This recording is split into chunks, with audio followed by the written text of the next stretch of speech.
Welcome back tinkers.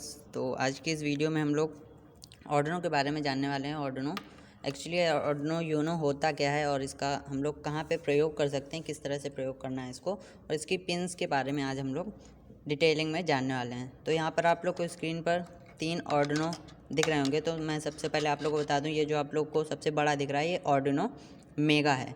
इसमें हम लोग को कुछ ज़्यादा पिन्स मिल जाती हैं। फिर हम लोग के पास एक ऑर्डिनो नैनो है। ऑर्डिनो नैनो और यूनो इन दोनों में ही सेम पिन्स होती हैं, बट ये उसका छोटा वाला वर्जन है और ये थोड़ा इससे बड़ा है। तो छोटे प्रोजेक्ट में हम लोग इसका यूज़ कर सकते हैं, और अगर हम लोग को स्टार्टिंग में अगर कुछ सीखना है, जल्दी सीखना है, तो हम लोग इस यूनो का यूज़ कर सकते हैं। तो आज हम लोग सबसे पहले ऑर्डिनो यूनो के बारे में जानेंगे। सबसे पहले इसकी पिन्स कैसे काम करता है ये सब हम लोग जानेंगे। तो आप लोग को जो स्क्रीन पर ये दिख रहा है ये ऑर्डिनो यूनो, ठीक है। तो सबसे पहले हम लोग इसके पावर सप्लाई की बात करें तो यहाँ पर एक सिल्वर कलर का जो आप लोग को ये पोर्ट दिख रहा है, तो यहाँ से हम लोग इसको पावर दे सकते हैं और यहीं से हम लोग इसको इसमें प्रोग्राम जो है वो अपलोड कर सकते हैं। 5 वोल्ट तक हम लोग यहाँ से पावर दे सकते हैं। अगर 5 वोल्ट से ज़्यादा अगर हम लोग को 12 वोल्ट पावर देनी है तो इस वाले ब्लैक वाले पोर्ट से हम लोग इसको 12 वोल्ट पावर सप्लाई दे सकते हैं। तो इसके बाद बात आती है, इसमें कुछ कंपोनेंट्स लगे हुए हैं उसके बारे में बता देता हूँ। तो सबसे पहले आप लोग को यहाँ पर एक रेड कलर का स्विच दिख रहा होगा, ये रीसेट बटन है इसकी ऑर्डिनो यूनो की। तो इसको जैसे हम लोग प्रेस करते हैं, इसमें जो भी प्रोग्राम रन हो रहा होता है वो रीसेट हो जाता है, वापस से रन होने लगता है। उसके बाद यहाँ पर आप लोग को एक सिल्वर कलर का ये दिख रहा होगा कंपोनेंट, तो इसको हम लोग बोलते हैं क्रिस्टल ऑसिलेटर, ठीक है। और इसमें कुछ कैपेसिटर्स वगैरह लगे हुए हैं, और जो आप यहाँ पर एक आईसी देख रहे हैं ये 5 वोल्ट आईसी है। 12 वोल्ट को 5 वोल्ट में कन्वर्ट करती है जब हम लोग इसमें 12 वोल्ट पावर सप्लाई इसको देते हैं। फिर इसके बाद आती है इसकी पिन्स की बात। तो इसमें हम लोग को पिन नंबर 0 से लेकर पिन नंबर 13 तक डिजिटल पिन्स देखने को मिल जाती हैं। उसके साइड में एक ग्राउंड पिन मिल जाती है, एक ग्राउंड पिन हम लोग को इस साइड मिलती है और 2 ग्राउंड पिन्स हम लोग को इस साइड भी मिल जाती हैं देखने को, ग्राउंड। फिर बात आती है 5 वोल्ट, ठीक है। 5 वोल्ट इसमें एक पिन मिल जाती है जिसमें कि हम लोग को 5 वोल्ट आउटपुट मिलता है। 3.3 वोल्ट भी हम लोग को इसमें मिल जाता है और एक रीसेट वाली पिन भी हम लोग को इसमें मिल जाती है।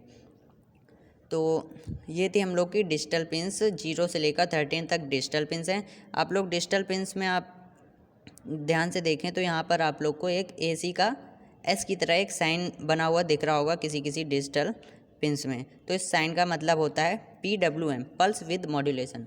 तो ये वाली जितनी भी पिन्स हैं ये पल्स विद मॉड्यूलेशन वाली पिन्स हैं। तो पल्स विद मॉड्यूलेशन होता क्या है?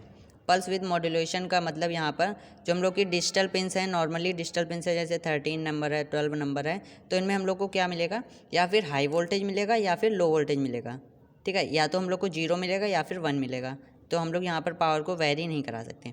लेकिन जो PWM पिन है जैसे 11 है, 10 है, 9 है, ठीक है, 6, 5, 3, इस तरह की जो पिन्स हैं PWM, इसमें हम लोग क्या कर सकते हैं, पावर को कम ज़्यादा कर सकते हैं अकॉर्डिंगली, ठीक है। जिस तरह से हम लोग को पावर चाहिए उस हिसाब से हम लोग इसमें पावर को कम ज़्यादा कर सकते हैं। डैट मीन्स हम लोग इसमें वोल्टेज को वेरी करा सकते हैं। इसमें आप लोग यहाँ पर देख रहे होंगे डिजिटल PWM लिखा भी हुआ है यहाँ पर, ठीक है। तो सब इसके बाद आप लोग को 2 पिन्स यहाँ पर दिख रहे होंगे, एक 0 नंबर पर, एक 1 नंबर पर। 0 नंबर पर आप लोग को दिख रहा होगा RX लिखा हुआ और 1 नंबर पर TX लिखा हुआ है। तो यहाँ पर RX का मतलब है रिसीवर और TX का मतलब है ट्रांसमीटर।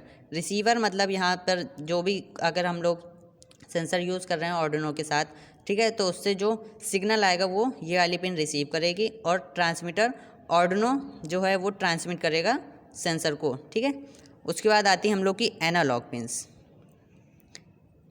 एनालॉग पिन हम लोग की यहाँ पर A0 से लेकर A5 तक टोटल 6 एनालॉग पिन्स मिलती हैं यहाँ पर।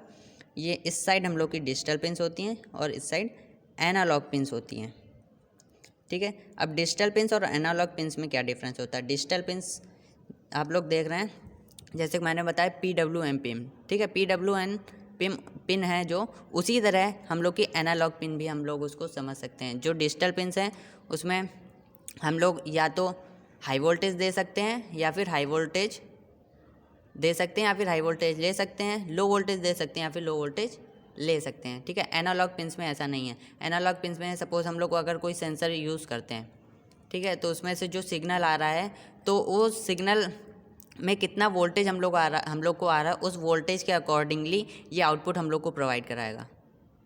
लेकिन अगर डिजिटल पिन्स हम लोग यूज़ कर रहे हैं तो या तो उसमें 0 मिलेगा या फिर 1 मिलेगा, मतलब कि हाई मिलेगा या फिर लो मिलेगा। तो आर्डिनो का यूज़ हम लोग कहाँ पर कर सकते हैं?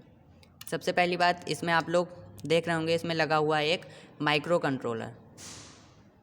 यहाँ पर आप लोग को 80 मेगा 328P नाम का एक माइक्रो कंट्रोलर मिल जाता है। और इस आर्डिनो का यूज़ हम लोग काफ़ी सारे प्रोजेक्ट्स हो गए, रोबोट्स बनाने में, होम ऑटोमेशन में, कई तरह से हम लोग इसका यूज़ कर सकते हैं।